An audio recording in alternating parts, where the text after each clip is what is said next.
Welcome to the Industrial Talk Podcast with Scott McKenzie.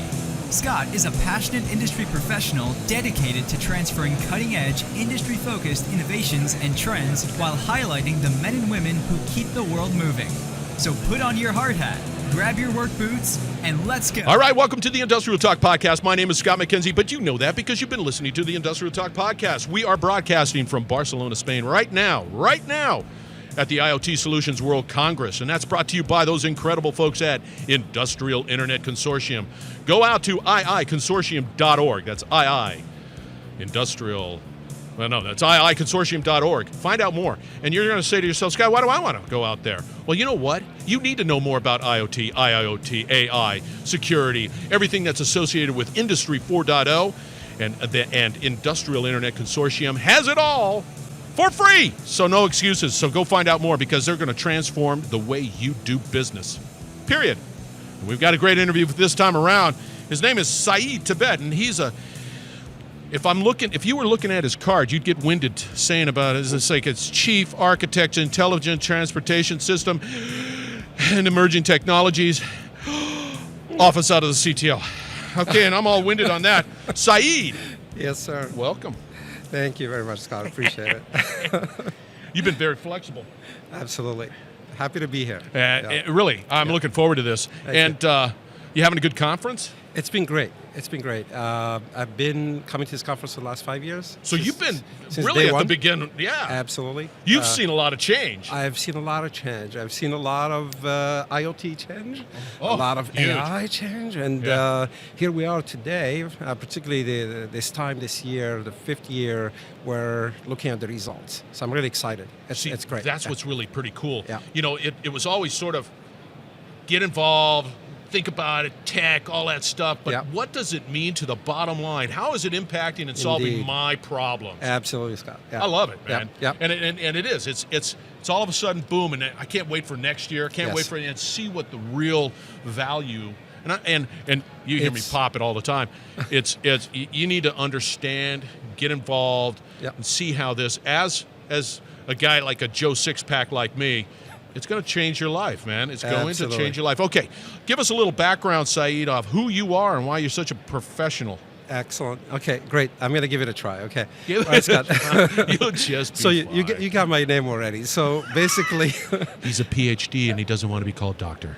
That's right. Just call me Said. That's simple. Well, basically, I've been in technology for quite a long time, a few decades. Close to 30. Yeah. I was a researcher before turning into the industry, where, like you said, let's look at the results, let's get our hands dirty, let's do something interesting, let's innovate, let's do patents, do open source, do standards. I've done a lot of that. So a lot of my friends call me, have multiple hats. I'm involved in a number of organizations on behalf of our company. Within the CTO office, we focus on 3 to 5 years forward, the future, which is kind of great what we see here. And part of my job at the moment is looking at autonomous driving, smart mobility, which is a big topic, industrial systems, IoT and AI. AI has been in my DNA since the early days, since what we call cognitive science and psychology, going into reasoning systems, and now we're talking about ML and deep learning and all those We'll kind of things. talk offline because I had a project that I did and I acquired a neural net sort of structure. And sounds great. Yeah, Let's talk about that. It's pretty cool. No, that's last year. That's many years ago. Let's put it that way. Sounds good. So what's interesting about what you're talking about, autonomous driving. See, I'm sure I spoke to somebody, and it's sort of interesting the way that you can segregate the value proposition with autonomous driving. The challenge, of course, is when you bring it out to the public, right? Versus maybe using it in an industrial environment where, if it goes haywire. You're absolutely, Scott. Yesterday we had a keynote from McLaren. So McLaren has a very interesting story into turning themselves into a digital company. So imagine a Formula One team or even a McLaren team with their technology being at the forefront of IoT from their perspective, right? Yeah. So you are bringing in not only the performance, the pure performance with the vehicles, right, into something else. We talked about healthcare. We heard about the McLaren CEO, Jonathan Neal, talk about other areas fascinating, where you can actually explore and leverage and learn from what they were doing on track and off track with their vehicles that they're selling. A really interesting learning perspective there, but also figuring out how they solve their challenges and looking at that from another area, maybe in rail or in other types of transportation or mining, healthcare, exactly, farming, exactly. You name it, man. Yep. It just Agreed. See what always excites me about this whole conversation is if you're not in the game. So let's take McLaren. Sure. Okay, so they're F1. Yep. And F1 pushes the envelope on data collection. They don't even watch the race. They watch the race from a computer terminal and watching jiggly lines, and they're making tactical decisions based off of that. Yep. And they transfer that over to their, consumer side. And it's just, if they weren't in the game, they wouldn't see that. And Absolutely. you're in the game. Yep. And you're seeing, it's like, Yep. I can apply it over here. Yep. Why not?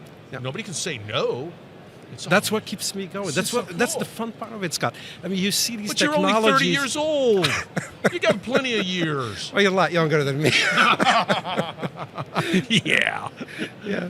But- So basically, when you look at that and the idea that you come to this conference, you're talking to a lot of end users, a lot of vendors, and a lot of policymakers. We heard those in the morning at the opening session, and you start to think about what can I do with this. If you are an entrepreneur, if you are a startup, or if you are a large company that's trying to solve a problem or trying to apply AI and they don't know what team they're going to put together, who do I work with?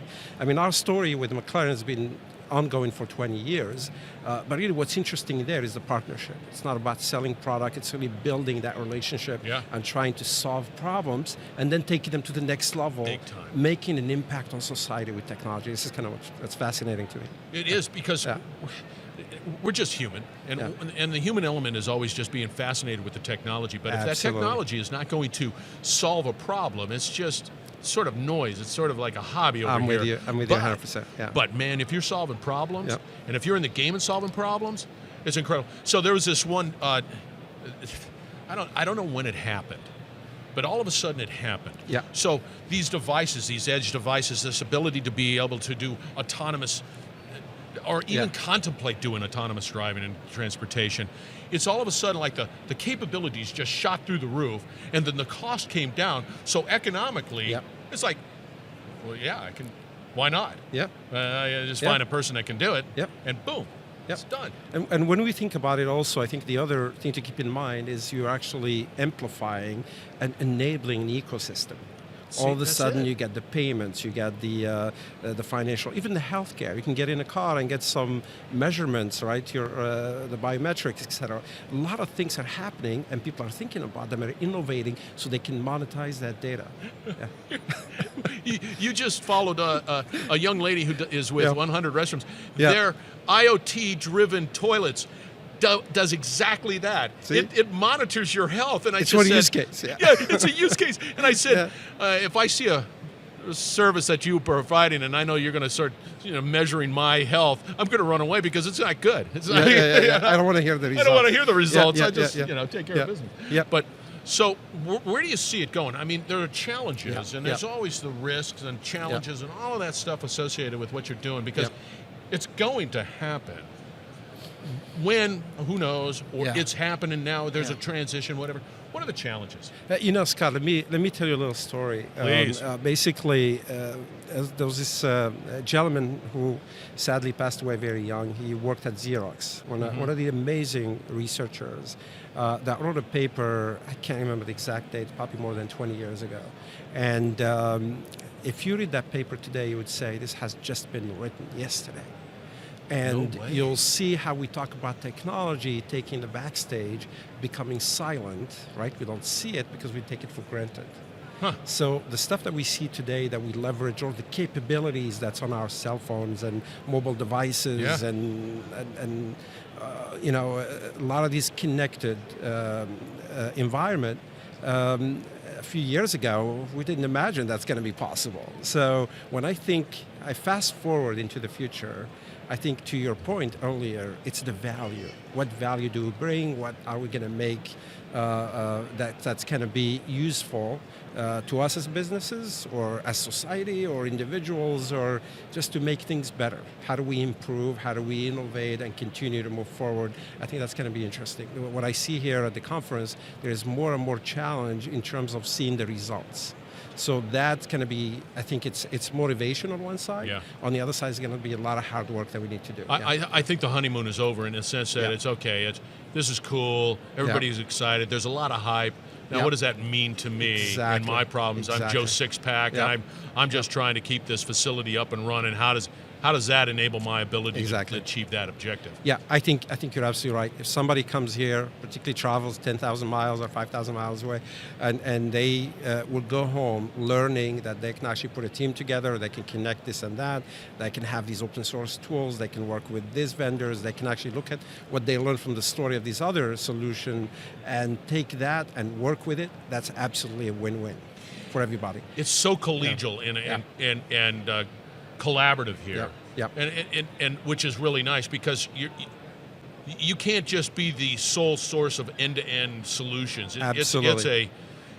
You're going to collaborate with it, you like it or not. And that's how the industrial IoT or the industrial internet consortium particularly gets started.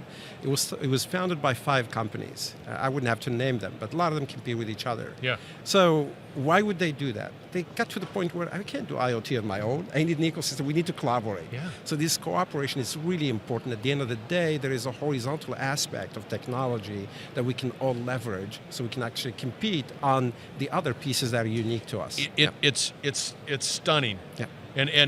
But once again, let's talk about what are the challenges? I mean, what are the true issues? Because when I spoke to a couple of other people, it's okay if I'm having an autonomous vehicle and it makes sense in an industrial environment. I'm doing mining and I'm moving this stuff around. I'm not gonna, and if it goes haywire for whatever reason, who knows? I'm not saying.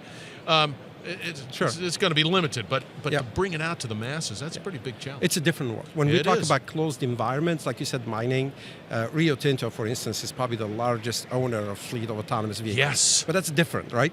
Now, if we're talking about putting that in New Orleans or in Los Angeles or New York or Barcelona, for that matter. Lord help us. That's a different world. Yeah, it is. I think machine learning is not going to help us. We need more than that. We need this idea of causal and more behavioral aspects. And I think when we get to that point, to what you said, there are a number of challenges. Security and privacy are two things we need to balance. Yes. And to that, you add the complexity of government regulation. So we got to make that work all together. And that's hard. And the other aspect to it is we need to be able to support the monetization of the data.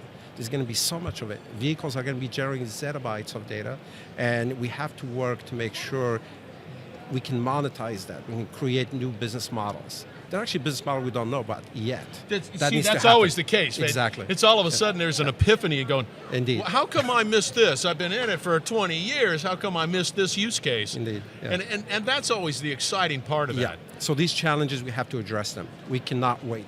There's so many devices out there already. Yeah. A lot of security best practices that can be applied that we're not doing. Yeah. As a community, as the industry we need to get that together. And just things one like aspect. this, IIC and organizations that are just bent on, focused on making that happen. Absolutely. Because you're not going to do it. Yeah. Dell is a capable company, but you can't work in a vacuum.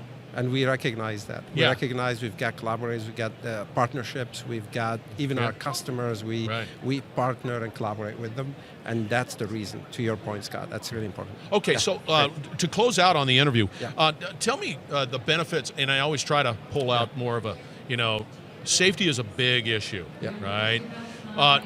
What are we looking at from a safety point of view, from an autonomous, what benefits can we derive from a safety component? Well, I think you'll hit a lot of the OEMs or the large ones, particularly. I want to get to zero fatalities. Yeah, That's number one, right? We may not get there, but we're going to get close. Right. I mean, the numbers are just staggering. It's Right. really sad and unfortunate. So we can It solve is. that. We'll get to that point. I think it's doable. But there are a number of other benefits in terms of pollution, Yeah. in terms of sustainability, Yeah, in yeah. terms of the ability to kind of take it to the next level in terms of merging services. And at the end of the day, if we're only using our cars 5% of the time, now they're going to be used perhaps 20 hours in a day. But here's the safety element that I see too as well is the fact that if you can achieve, and it's already, there's an awareness, there are Yep. devices around the car right now that Yep. keep me from, just like, hey, stop, slow, I'll help you, let me slow you down a Yes. little bit. And that is a true benefit associated with Yes, this technology. absolutely, step by step, because we are in a hybrid environment. Yeah, no, you're absolutely right. Excellent. I can keep talking, but I'm being waved on and I got to keep going. Great. All right. Excellent. Said Tabet, that's who he is. He's got a big, long title. It's pretty impressive. He's with Dell Technology. He's moving us. We're not done yet. Don't do that. And he is quite, are you active out on LinkedIn? Yes. All right, you guys got to reach out to him because he's talking about the future, but man, he's doing it today. That is what Said is doing. Reach out to him because he's a great guy and he's with Dell Technology and he's got a big, long title, but it is impressive nonetheless. Once again, we are broadcasting from IoT Solutions World Congress here in Barcelona, Spain, and this podcast is brought to you by those wonderful people at Industrial Internet Consortium. That's iiconsortium.org. Find out more about IoT, IIoT, AI, everything that you want to know about Industry 4.0. It's free out there, so you need to go out to iiconsortium.org. Find out more. You will not be disappointed, and thank you very much for joining the Industrial Talk Podcast. Be bold, be brave, dare greatly, and change the world. Thank you very much. We have another great interview on its way. Take care. You're listening to the Industrial Talk Podcast Network.